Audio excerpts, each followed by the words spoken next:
Di video kali ini kita akan ngaji lagi bersama guru kita Pak Ustadz Danu. Assalamualaikum Pak Ustadz. Waalaikumsalam warahmatullahi wabarakatuh. Amin. Assalamualaikum Bang Ji. Waalaikumsalam Pak Tung. Amin. Alhamdulillah. Nah, para pemirsa dan sahabat beriman dimanapun berada, kali ini kita akan membahas sesuatu tentang pikun gitu ya. Karena biasanya seseorang yang pikun itu habis pikun tahu-tahu meninggal. Pak Ustadz, sebenarnya pikun itu memang satu penyakit atau bagaimana sebenarnya orang bisa menjadi pikun? Bismillahirrahmanirrahim. Assalamualaikum warahmatullahi wabarakatuh. Waalaikumsalam warahmatullahi wabarakatuh. Amin ya rabbal alamin. Ya. Sebenarnya semua yang ada di dunia ini adalah petunjuk dari Allah Ta'ala untuk kita agar kita itu lebih mendekatkan kepada Allah Ta'ala dari sisi ibadah ya. Dalam mengambil ruh seseorang atau nyawa seseorang sehingga seorang itu menuju ke arah kematian, salah satunya adalah dengan ditunjukkan dengan kepikunan dulu. Kepikunan dulu lah. Jadi pikun itu bagaimana? Ini yang pikun ya maunya ada, maunya kematian ada, tabrakan, ada sakit, ada yang enggak sakit. Tapi ini yang pikun dulu yang urusan pikun nih Pak Ustadz ya. Ya, yang pikun itu insya Allah itu kalau dari sisi medis itu ya Alzheimer itu lupa istilahnya. Alzheimer. Tapi kan bisa didetek sebenarnya dia lupa beneran atau pikun, karena antara lupa dengan pikun itu beda menurut saya. Jadi kalau lupa itu mamanya habis pergi terus naruh kunci gitu. Habis itu udah nyari. Aku taruh di mana ya? Itu bukan pikun. Itu lupa. Karena pada saat naruh kunci otak kita itu nggak ke arah kunci sebenarnya. Otak kita itu mau buang air kecil mau, jadi naruh kan senaruh-naruhnya. Oh, jadi gitu. otaknya keburu-buru gitu. Nah, iya, otaknya ada sesuatu yang dipikirin yang tidak connect dengan apa yang kita kerjakan. Nah, itu namanya lupa, bukan pikun. Jadi kalau masih ibaratnya seseorang yang itu lupa, nah bukan pikun. Nah, pikun itu kayak momennya gini nih. Biasanya sih orang tua ya sudah uzur, sudah punya cucu atau cicit. Itu biasanya dia itu kok dari tadi aku belum dikasih makan, makanya kan gitu nih, udah di meja makan itu, aku itu dikasih makan toh, gitu. Padahal tadi itu dia udah makan, baru 10 menit makan diberesi, itu udah minta baru dikasih makan, lah kan tadi udah makan, mana belum, itu pikun. Beda dengan lupa ya. Beda dengan lupa. Karena orang makan itu kan sendok demi sendok masuk pasti ingat. Dan dirasa perutnya kenyang. Iya, seperti itu. Nah, itu insya Allah pikun. Kemudian dia manggil, mamanya kamu nih tuh, mamanya. Endang mana ya Endang gitu. Padahal dia sudah sama Endang. Endang itu siapa? Itu loh. Anakku yang namanya Endang itu mana gitu. Oh iya. Padahal dia nggak punya anak namanya Endang gitu. Seperti itu. Tapi dia tetap ngomong anakku namanya Endang. Nah, ini pikun. Jadi kalau sebagian orang di Indonesia namanya kesurupan. Bisa antara pikun dengan kesurupan itu bisa mirip-mirip aja. Karena memang nggak nyambung, selalu nggak nyambung. Ya, betul. Atau orang yang dalam gangguan jiwa mirip. Mirip. Nah, seperti momennya kalau malam lainnya pada tidur dia ngomong sendiri anu. Nah, itu mirip seperti itu. Nah, itu anak-anaknya taunya itu orang tuanya kesurupan. Dilihat dulu ngomongnya apa sih gitu. Ngomongnya apa gitu. Kalau ngomongnya sehari-hari, ini bukan kesurupan. Bisa kesurupan, tetapi ini menuju ke arah pikun, menuju ke arah sebentar lagi kematian.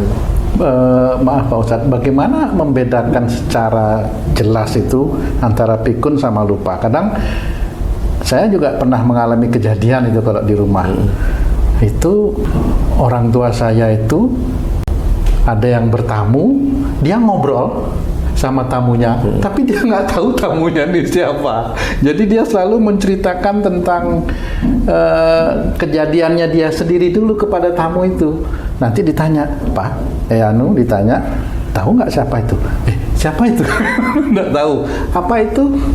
Itu pikun atau itu lupa? Itu bagaimana itu Pak? Itu lupa. Karena itu tamunya lupa itu ya. nyaman, dia kira-kira ya wajahnya wajah temen ya lupa aja. Oh, bukan Jadi pikun bukan ya. pikun. Jadi kalau mamanya kamu ingat sama saya, daripada saya jawab nggak ingat nanti malu kan, oh inget lah. Padahal dia emang nggak ingat gitu loh sebenarnya. Ya, Kan sama seperti itu dikatakan enggak itu lupa gitu loh. Gitu. Kan ceritanya nyambung. Ceritanya Minum ya nyambung kan Betul, gitu. betul. Enggak, itu bukan Oh, pikun, bukan itu pikun, ya. lupa.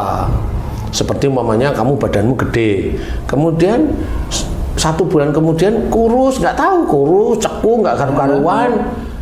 Itu kan umpamanya kamu ketemu Haji C, umpamanya Ci, lupa sama saya, ingat sama saya, kan ketemu gini 1 bulan kurus. Siapa ya, lupa saya, kan nggak tahu. Kalau iya, karena perubahan itu. Nah itu namanya lupa, bukan pikun. Karena ada perubahan di fisiknya. Itu. Nah, Ustadz, masalah pikun menuju kematian ya Ustadz.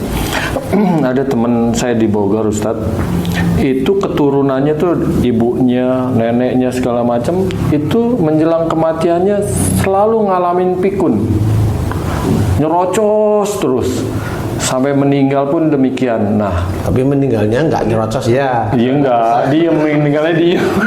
Teman saya ini khawatir kejadian itu juga akan menimpa dirinya, Ustaz.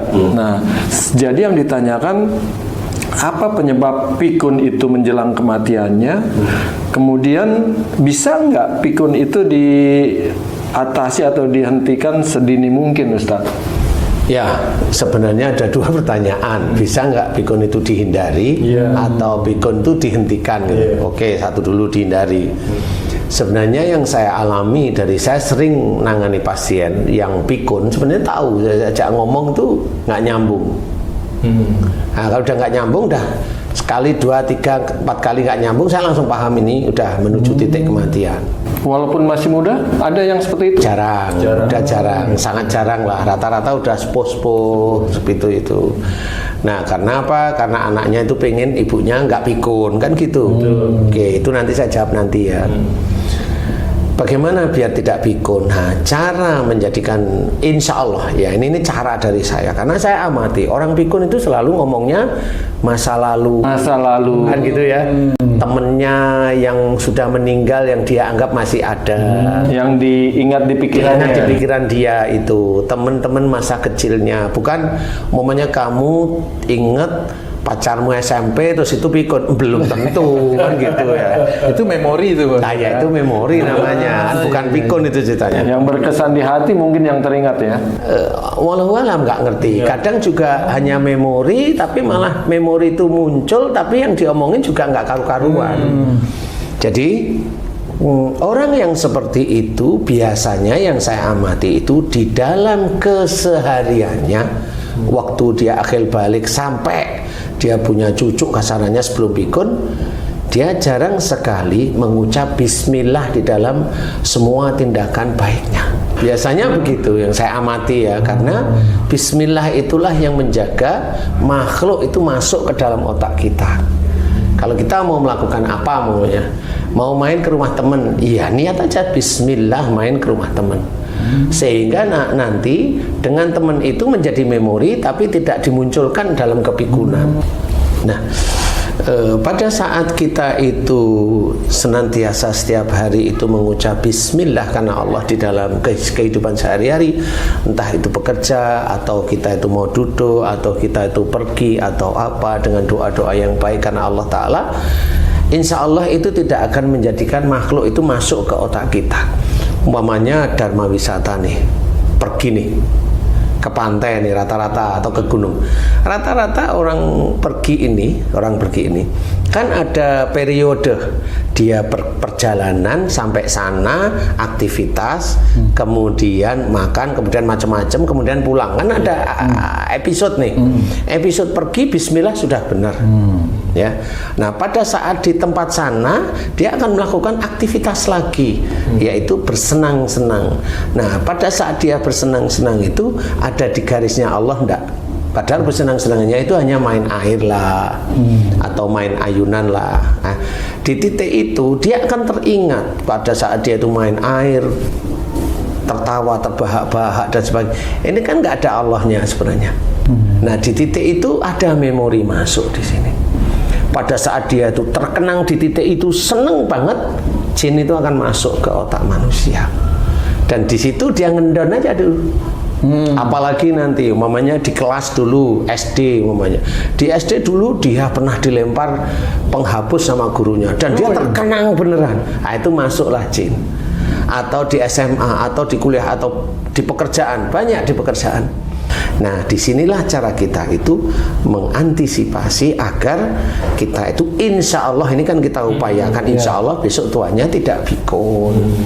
Sehingga ada care dengan lingkungan. Care itu ya perhatian. Kalaupun umpamanya sedih jangan berlebihan. Kalaupun umpamanya seneng jangan pun berlebihan. Karena orang pikun itu juga ada yang nangis, ada yang pengennya ngeluyur aja, ada. Kan ada orang pikun yang keluar rumah itu. Nah, itu yang memang dulu hobinya ngeluyur waktu mudanya. Kalau yang pikunnya ngomel berarti hobinya ngomel dong? Iya, sama. Kalau dia ngomong terus itu ya besok pikunnya ya salah satunya ya itu ngomong terus. Seperti itu. Nah, jadi untuk menjalani itu makanya harus hati-hati. Belajar agama dengan baik, dengan benar itu harus kita kerjakan. Menjalankan sesuatu dengan bismillah, selesai dengan alhamdulillah, itu harus kita kerjakan agar tidak ada makhluk yang menguasai kita, sehingga besok pada tuanya kita itu ya normal. Kalau memang meninggal ya husnul khotimah, kan gitu ya. Nah, di titik-titik seperti itu ada keinginan yang kuat, apa saja, dan pada saat keinginan kuat itu bukan karena Allah Ta'ala, disitulah yang nanti akan menjadikan seperti ritual menjadi pikun. Ritual pikun. Jadi umpamanya dia hobinya makan, umpamanya ya dari tadi aku di meja makan, sudah benar di meja makan, aku kok nggak dikasih makan toh. Nah, itu padahal udah makan. Seperti itu.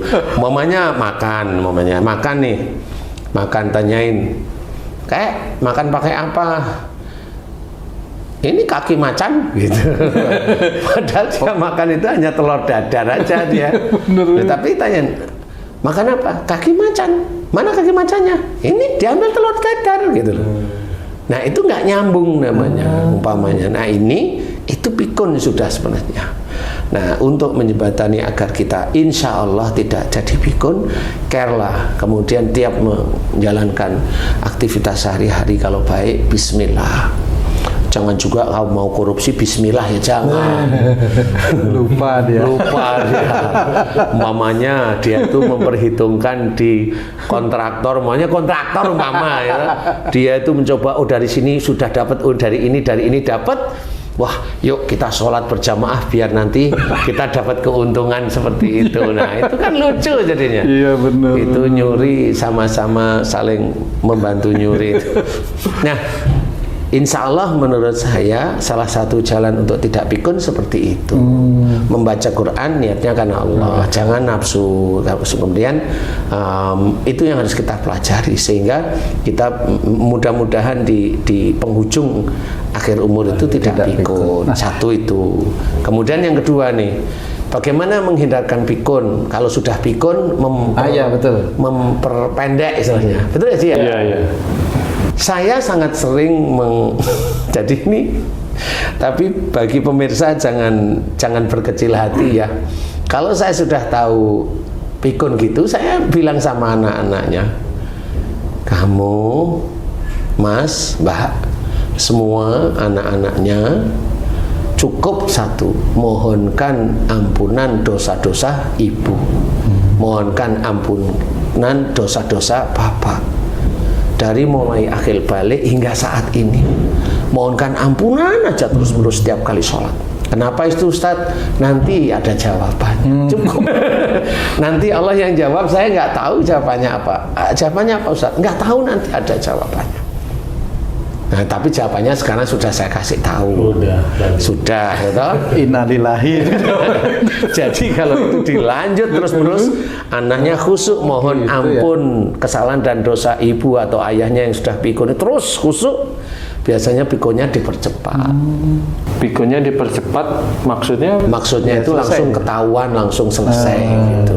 Bagi yang si pikunnya sendiri sudah nggak bisa Nggak bisa, apa-apa sholat lagi aja itu, nggak Pak bisa. Ustadz. Oh iya iya. Sholat iya, aja iya, nggak iya, bisa, karena udah beberapa kali saya nangani yang seperti itu.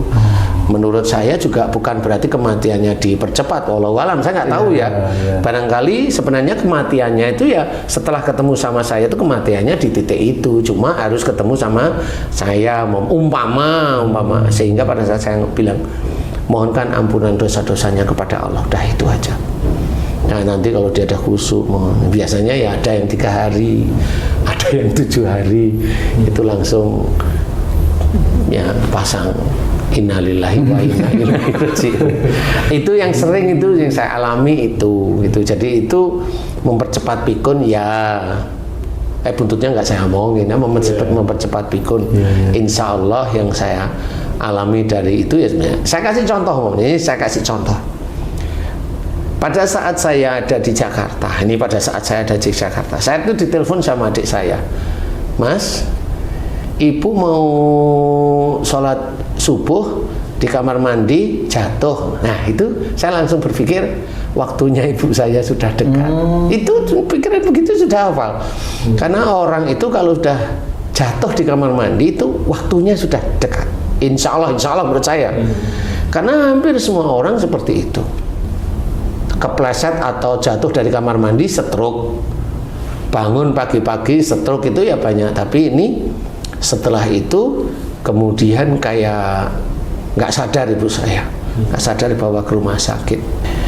Saya masih ingat harinya itu kalau nggak salah Sabtu apa ya, Sabtu kalau nggak salah ya, Sabtu apa Minggu lupa saya. Tapi antara 2 hari itu, bukan hari Senin, bukan antara Sabtu sama Minggu. Nah pada saat itu dibawa ke rumah sakit, adik saya bilang, Mas, ibu kok ngomongannya ngelantur kesana kemari yang nggak ngerti saya. Nah, saya langsung senyum. Dan apa-apa nanti saya bantu ya. Saya bantu doa itu duhur. Saya bantu doa itu, saya nangani tamu itu. Kemudian duhur saya bantu doa. Asar ibu saya mulai connect. Mulai nyambung. Aku di mana ini. Wah, aku di rumah sakit. Nyambung nih. Tapi adik saya bilang sudah nyambung nih omongannya. Oke. Nah, setelah itu pulanglah itu. Kalau nggak hari Minggu, Senin lah. Pulang ke rumah. Kalau nggak hari Minggu, Senin kalau nggak salah ya, kalau nggak salah lupa saya. Senin kalau nggak salah itu pulang ke rumah. Nah, pada saat dia pulang ke rumah itu sudah adik saya ngasih laporan, ibu gimana, nyambung, ngomongnya apa, ya tapi masih bed rest. Oke. Sholat gimana, sholat ya biasa aja sholat gitu. Nah pada saat besoknya hari Selasa, adik saya itu cerita, Mas, waktu pulang kemarin hari Senin itu, kalau nggak salah hari Senin itu, hari Selasanya itu adik saya itu bilang, ibu itu kok ngomong gini ya Mas? Ibu itu kan pulang naik mobil sendiri ya? Iya. Tapi ibu ngomong gini, kok ini aku diantar pakai ambulan toh? Nah, sudah. Nah, itulah kelihatan seperti pikun. Karena tahu itu mobilnya sendiri kok dia bilang ambulan kan gitu. Gitu. Nah, terus sudah, tapi nyambung lagi kan gitu. Nyambung lagi sampai hari Kamis. Waktu itu pagi kalau nggak salah. Rabu apa subuh ya? Kamis lah kalau nggak salah ya. Kamis itu ibu saya mau sholat lagi nih, wudhu nih ceritanya. Subuh? Enggak, maghrib. Ingat saya Kamis maghrib itu sholat, jatuh lagi. Nah itu saya sudah di Jogja, bukan di Jakarta. Udah jatuh, adik saya juga telepon, ibu jatuh. Oh ya, terus ya sudah, kamu siap-siap aja gitu. Kenapa? Kayaknya nggak lama lagi deh ibu gitu. Karena kayaknya saya hari ini sudah pulang dari Jakarta, kayaknya hari ini kalau nggak besok selesai, sudah tugasnya ibu sudah selesai. Nangis adik saya. Mas kok bicara begitu? Enggak, ini hanya pengalaman aja. Ya mudah-mudahan tidak salah yang saya perkirakan, tapi siap-siap aja. Bener, maghrib itu ya saya sudah, karena situ sudah jelas ya sudah diem aja. Doain mudah-mudahan dosa-dosa yang diampuni, selesai. Habis sisa dikabari ibu meninggal. Nah kan sudah jelas. Malam ya. Nah, jadi habis sisa itu ibu meninggal. Nah, saya langsung pulang. Nah, beberapa kejadian yang ibu saya alami itu pikunnya hanya pada saat kepleset itu kemudian meracau. Tapi itu tetap dikatakan pikun ya Pak Ustadz ya? Ya itu kalau orang biasa tetap bilang pikun lah, namanya ngomong terus. Gitu ya pikunnya. Ya, nah pada saat setelah saya doain itu memang nyambung sudah, udah nggak kemana-mana udah. Kalau waktu di rumah sakit awal itu kan sama adik saya, notabene itu putranya itu kan nggak tahu, nggak ngenalin sama sekali dengan siapapun di situ, nggak ngenalin, ngomong aja ngalor ngidul. Nah itu pikunnya di situ. Kemudian saya bantu doa agar diampuni dosa ibu saya. Setelah saya doa itu, Asar sudah sadar. Asar itu sudah mulai bisa ngobrol ini itu seperti itu. Sampai hari Kamis itu cuma ya itu tadi ngomongnya macam-macam. Itu kok banyak tamu itu ngapain toh gitu. Itu sama menantunya ipar saya. Oh banyak tamu kenapa? Itu ada tamu kok lucu namanya. Kenapa tuh Bu? Itu loh kok kayak orang kok bawa lampu gitu, maksudnya itu sinar gitu. Kan orang tua itu kan ngomongnya harus diartiin. Kok tamu kok bawa lampu, maksudnya badannya bersinar. Mana tuh itu? Berapa Bu? 2. Tapi maaf Pak Ustadz, tapi apakah itu bisa dikatakan sudah masuk ke dalam wilayah-wilayah sakaratul maut seperti itu Pak Ustadz? Ya kali, karena dia hidupnya sudah di 2 dunia ya. Dunia nyata kita sama nggak tahu yang di sini gitu. Jadi iya, jadi kalau saya menjelaskannya seperti itu, karena hidup sudah di 2 dunia. Jadi yang kita waras, maksudnya kita yang nyata ini kadang nggak ngerti apa yang diomongin, karena beliau itu bicara kadang-kadang beliau itu bukan bicara, bisa aja itu kesurupan karena ininya gitu loh. Oh, kesurupan pikiran itu ya? Kesurupan pikiran karena dulu beliau begini yang kebiasaan ya. Itu jadi nggak ketemu. Baru ngomong sekian detik itu udah pindah cerita, ngomong sekian detik pindah cerita lagi, jadi nggak pernah nyambung. Nah itu dikatakan pikun. Makanya pada saat itu saya doanya ya Allah, coba aku mohon perpanjang waktunya sampai nanti saya pulang ke Jogja. Memang saya hari Kamis itu pulang ke Jogja, dari hari Sabtu itu kan saya masih di MNC itu. Nah, Kamis saya pulang ke Jogja. Nah Kamis saya pulang ke Jogja siang menuju sore itu, maghrib itu ibu saya ambil air wudhu, jatuh lagi. Nah udah langsung, wah ini udah waktunya, sudah Bismillah. Saya belajar ikhlaslah menerima seperti itu. Jadi saya ngomong sama adik saya, ya harus siap seperti itu. Nah itu yang saya amati dari banyak yang datang ke saya kasus itu. Insya Allah seperti itu. Jadi bukan berarti saya meramalkan kematian. Enggak, ini hanya pengalaman. Ya, kayak umpamanya dokter itu melihat pupil itu membesar, umpamanya itu kan sudah tahu. Jadi bukan berarti dia ngeramalkan, enggak. Kalau itu berarti sudah waktunya gitu. Bukan berarti tahu, enggak sih. Cuma ya kok beberapa kali begitu, seperti itu. Nah, insya Allah kalau yang bagaimana caranya pikun itu dipercepat, setahu saya hanya didoakan agar diampuni dosanya. Iya. Tapi itu dengan catatan loh ya, kalau anak-anaknya soleh-solehah ya. Tapi kalau sudah doa sebulan 2 bulan setengah tahun belum ya begitulah cara saya nggak bisa cerita.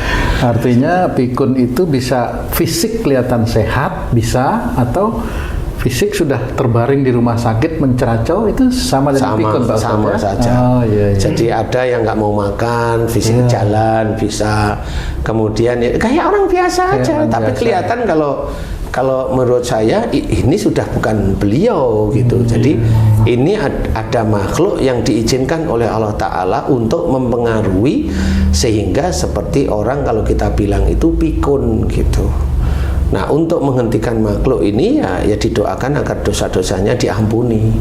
Seperti itu, nggak ada lain sebenarnya, hanya itu aja. Nah, baru nanti Allah yang memproses yang sebagaimana seperti itu. Wallahu a'lam. Alhamdulillah, terima kasih banyak penjelasannya Pak Ustadz mengenai pikun. Para pemirsa dan sahabat beriman dimanapun berada, demikian tadi penjelasan dari guru kita Pak Ustadz Danu tentang pikun yang mengarah kepada kematian. Mudah-mudahan tayangan video kami kali ini bisa bermanfaat untuk meningkatkan keimanan dan ketakwaan kita kepada Allah Subhanahu wa Ta'ala. Amin ya rabbal alamin. Saya Tung pamit diri, sampai jumpa di video-video kami yang lain. Wassalamualaikum warahmatullahi wabarakatuh. Waalaikumsalam warahmatullahi wabarakatuh.